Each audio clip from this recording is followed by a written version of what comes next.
갖고 있는 여러 사례들을 살펴보고 좀 더 긴밀하게 수다를 나눠보는 업앤클로즈 시간입니다.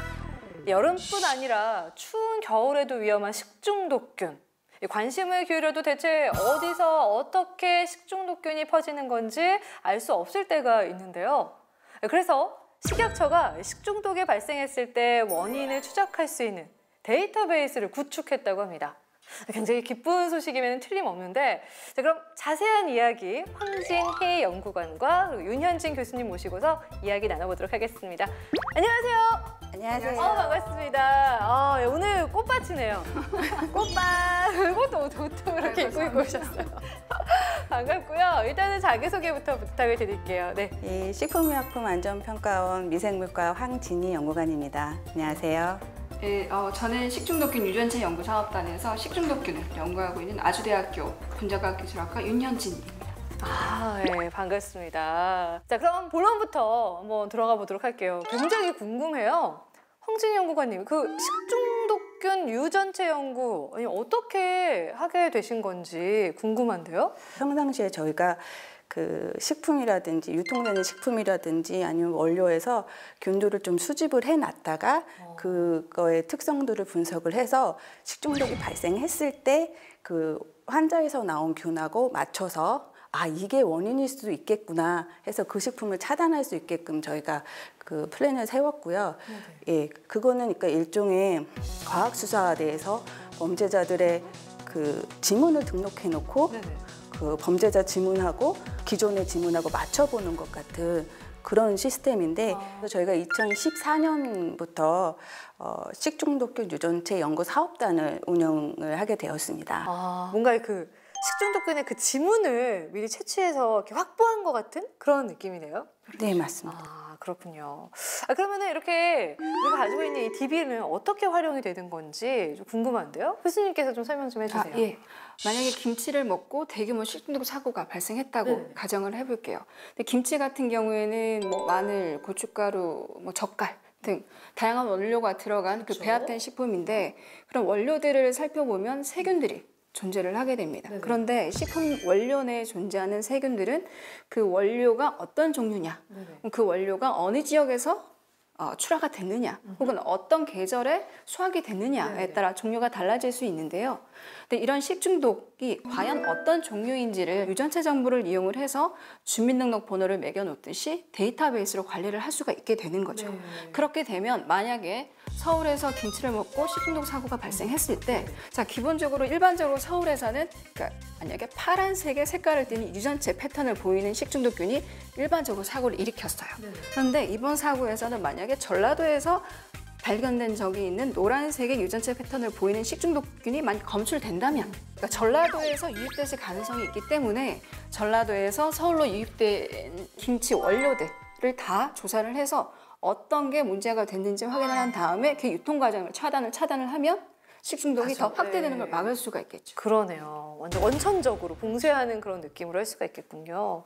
어디에서 어떻게 시작되는지 알아서 더 이상 퍼지지 않게 한다. 아니 어떻게 해서 이렇게 생각지도 못했던 것들을 창의적으로 생각해내게 되셨는지 그게 궁금한데요, 또? 사실 아이디어는 원래 가지고 있었는데요. 만약에 식중독 사고가 발생했을 때 이렇게 대규모로 확대되는 걸 막을 수 있는 제일 좋은 방법은 원인을 빨리 제거를 하는 게 제일 좋죠. 그런데 기존 기술로는 이 원인이 뭔지 밝히는 게 속도도 그렇고 정확도도 그렇고 어느 정도 좀 문제가 있었습니다. 좀 어려움이 있었죠.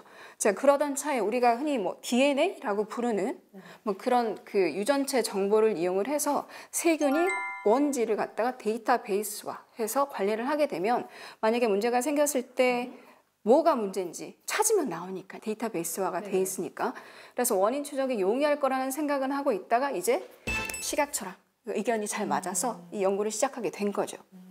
사실 이 연구 같은 경우는 미국도 그렇고 시도는 하고 있습니다만 선진국에서도 잘 못하는 부분이 어느 정도는 있거든요. 근데 그러니까 저희 사업단도 그렇고 우리나라에서 이렇게 원인 추적할 수 있는 시스템이 만들어졌다는 자체만으로도 연구자로서 학자로서 굉장히 뿌듯하게 생각을 하고 있습니다. 이런 건 진짜 칭찬해줘야 돼요. 박수 한번 칠까요, 정말? 네, 대한민국 만세! 와, 또 다시 얘기를 더 해보자면요. 우리가 가지고 있는 식중독균의 유전체 DB가 국제 분쟁 시 해결 실마리도 제공을 한다고 들었는데 이건 또 무슨 얘기인가요? 그러니까는 저희가 수입식품도 많이 들어오고 그다음에 우리 것도 많이 수출을 하고 있어요. 그래서 만약에 외국에서 한국산 수입품으로 인해서 식중독이 발생했다고 얘기할 때 아니 너네 유전체 내놔봐. 우리 거랑 맞춰보고 아니네? 우리 거 아니야. 라고 얘기를 해서 국제 분쟁을 무마시킬 수 있는 방법이 있는 거죠. 국가 경쟁력이네요. 와, 정말 존경스럽다라는 생각이 드는데 이렇게 귀하고 또 중요한 이 DB를 또 이거 말고도 또 더 활용할 수 있지 않을까. 이 정도로 좋은 거면은 그런 생각이 드는데 뭐 어떻게 활용할 수 있을까요? 제가 그 활용 분야가 굉장히 다양한데요. 아, 역시 그렇군요. 그럼요. 간략하게 한 예만 말씀드리면 식중독균 유행성 분석할 때 기초 자료를 쓸 수가 있는데 표정이 벌써 어렵죠. 어렵습니다. 이게 뭐냐면 식품 내에는 그러니까 굉장히 다양한 종류의 세균들이 존재를 하는데 그러니까 식품마다 그 세균들이 만들어내는 유전체 패턴이 특이하게 정해져 있어요. 자, 그렇게 돼 있을 때 만약에 이 식품에 식중독균이 들어왔어요. 그렇게 되면 전체 유전체 그 전체 세균들이 만들어내는 구성이 달라지기 때문에 식품 내에서 만들어지는 세균들의 유전체 패턴도 달라지겠죠. 그렇죠. 우리가 흔히 이 유전체 패턴을 저희는 그 메타게놈이라고 부르게 되는데요. 그러니까 메타게놈 패턴이 평상시와 달라지면 식중독균이 들어왔구나 판단을 할 수가 있고 그거를 통해서 어떤 녀석이 들어왔으니까 이거 먹으면 위험하겠구나라고 얘기를 해서 이게 지금 식중독이 발생할 수 있으니 이런 식품은 조심하세요라고 안내를 할 수가 있는 거죠. 좀 그럴듯하게 말씀드리면 유전체 정보를 바탕으로 해서 메타게놈 분석을 하게 되면 그 식중독균이 그 대규모로 발생할 수 있는 거를 사전에 막을 수도 있고 비록 생겼다고 하더라도 조기에 차단을 하게 되니까 훨씬 좀 안전한 식탁이 만들어지겠죠. 그렇겠네요. 확산을 막아주니까 그렇죠. 아무쪼록 이런 정말 뭐 어벤져스 같은 그렇죠. 우리를 뭐 안전을 밥상의 안전도 안전이니까요, 그렇죠. 지금 이렇게 관심 보내주시는 것처럼 앞으로도 계속 응원해 주시고 저희도 잘 알려드릴 테니까 많이 지원해 주십시오. 앞으로 식중독균 유전체 연구사업단에 많은 기대를 해보셔도 좋을 것 같습니다. 또 어떠셨어요? 황진희 연구관님 어떠셨어요? 저희가 식약처가 식중독 나면은 이렇게 부랴부랴 이렇게 불고기에만 바쁜 게 아니라 이렇게 첨단 방법으로도 식중독을 예방하기 위해서 많이 노력하고 있다는 것을 알리게 돼서 되게 기쁩니다, 지금. 네. 되게 감개무량한 듯한 표정 지으시는데요.